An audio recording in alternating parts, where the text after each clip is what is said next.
Oscar Piastri sukses menggusur Lando Norris dari pimpinan klasemen F1 sementara setelah keluar sebagai pemenang pada GP Arab Saudi dini hari tadi. Piastri menjadi pembalap Australia pertama yang mampu memimpin klasemen dalam 15 tahun terakhir setelah mentor dan manajernya sendiri, Mark Webber, pada musim 2010 silam. Ia unggul 10 poin dari Norris dan semakin mempertegas posisinya musim ini sebagai kandidat terkuat McLaren untuk meraih gelar juara dunia.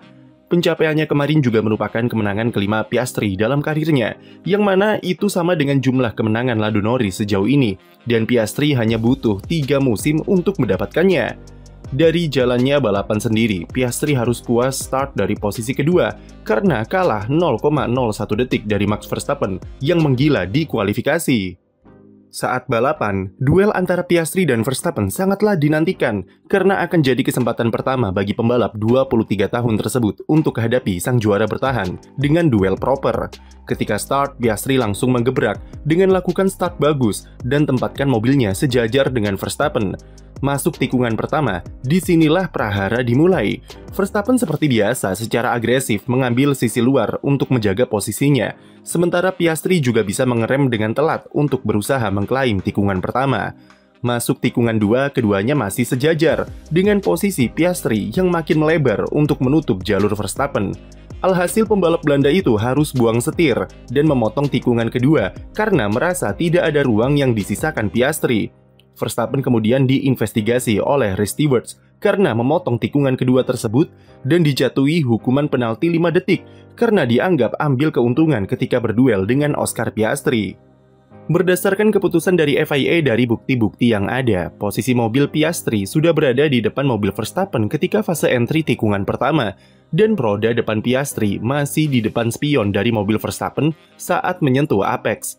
Karena dua faktor tersebut, Ray Stewart melihat jika tikungan pertama dan jalur exitnya adalah sepenuhnya milik Piastri, dan Verstappen wajib memberikannya ruang saat masuk ke tikungan kedua. Tapi yang terjadi, Verstappen tetap memaksa masuk, dan ia harus memotong tikungan serta tidak mengembalikan posisinya kepada Piastri. Dari data telemetri FIA, Verstappen diyakini melaju terlalu kencang atau overspeed di tikungan pertama, dan tidak akan bisa menjaga mobilnya di trek meskipun diberi ruang. Hukuman aslinya untuk insiden semacam ini adalah penalti 10 detik, seperti yang diterapkan pada Liam Lawson. Tapi karena toleransi kondisi start atau lap pembuka yang kacau, Verstappen hanya diberi penalti 5 detik saja. Verstappen tentu tidak senang dengan keputusan tersebut, karena terbukti sangat krusial dalam penentuan siapa pemenang balapan GP Saudi. Dia harus ambil penalti 5 detik saat pit stop, dan membuatnya disalip oleh Piastri lewat strategi undercut. Pada akhir balapan, Verstappen yang finish di podium runner-up memilih bungkam dan tak mau komentar soal insidennya dengan Piastri karena dikekang oleh penalti denda yang mengancam jika terlalu frontal di media. Manuver semacam itu sudah jadi ciri khas dari Verstappen sejak dulu dengan menjebak pembalap lawan di situasi sulit dalam interpretasi ruang. Tapi kali ini Piastri paham dengan apa yang harus ia lakukan untuk membendung manuver pembalap Red Bull tersebut dan membuat Max termakan jebakannya sendiri. Setelah ambil alih pimpinan race, Piastri walau sempat terganggu traffic dan berulang kali gapnya dengan Verstappen menipis, tapi seperti biasa, ia selalu mampu jaga ketenangan dan tak terkejar sampai finish. Kemenangan Piastri juga menggagalkan skenario seperti di Suzuka, yang sangat diinginkan oleh Red Bull oleh pole position Verstappen kemarin. Walau sangat terbantu oleh penalti, tapi eksekusi McLaren dengan melihat peluang undercut dan inisiatif pit stop duluan sudah menunjukkan jika mereka belajar banyak dari Suzuka. Bermain agresif dan berani ambil peluang, meskipun beresiko, adalah salah satu kunci keberhasilan McLaren di Arab Saudi. Satu-satunya yang disayangkan dari performa McLaren kemarin adalah Lando Norris yang lagi-lagi goyah dengan alami insiden usai buat kesalahan pada sesi Q3 kualifikasi dengan menabrak tembok di tikungan kelima.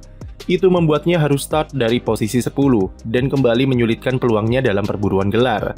Setidaknya Norris jalani balapan yang oke dengan finish di posisi keempat, yang meskipun jauh dari kata memuaskan karena rentetan podiumnya terputus, tapi usahanya sudah sangat maksimal kemarin. Red Bull dan Max Verstappen juga lagi-lagi menunjukkan tajinya dengan tampil begitu kuat di Arab Saudi, meskipun dengan semua keluhan di mobil RB21. Raihan pole position Verstappen merupakan ulangan dari pole-nya di Suzuka, yang merupakan hasil dari talenta spesial yang ia miliki. Kombinasi karakter sirkuit yang cocok, lalu utak-atik setup yang berhasil, serta eksekusi Verstappen yang klinis menjadikan performa mereka berkali-kali lebih bagus dari GP Bahrain. Andaikan tidak kena penalti, mereka sangat mungkin mengulangi skenario Suzuka dengan menahan McLaren di zona dirty air sepanjang balapan.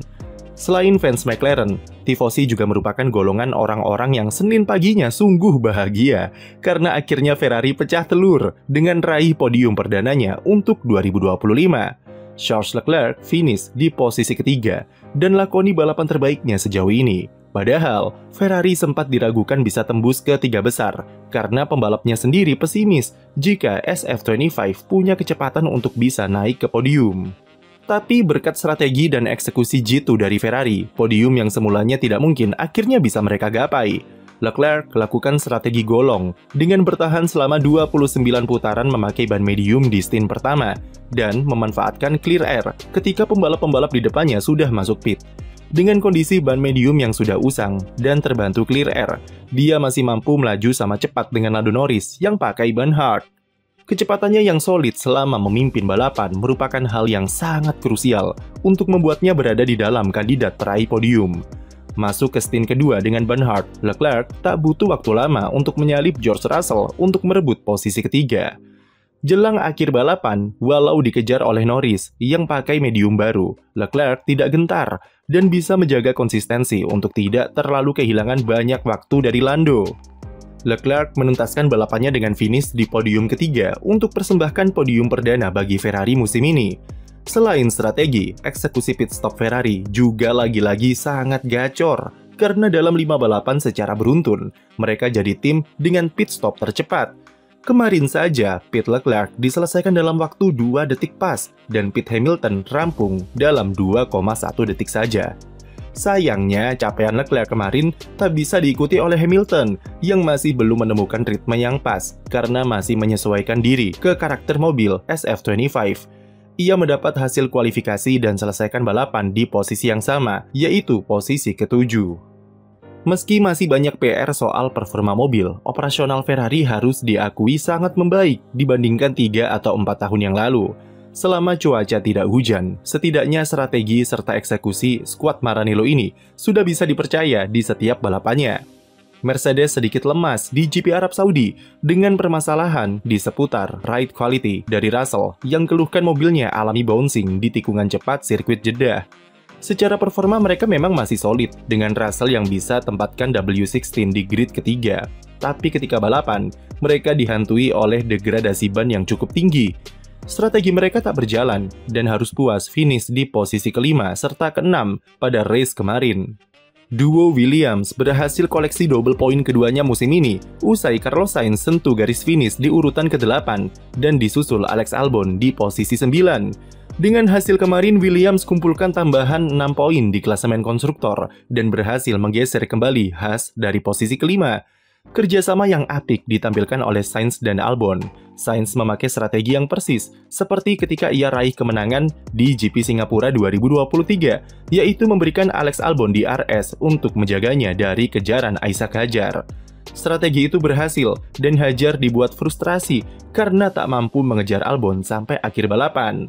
Hadjar sendiri harus puas finish di posisi 10 untuk menambah 1 poin tambahan bagi Racing Bulls di klasemen konstruktor.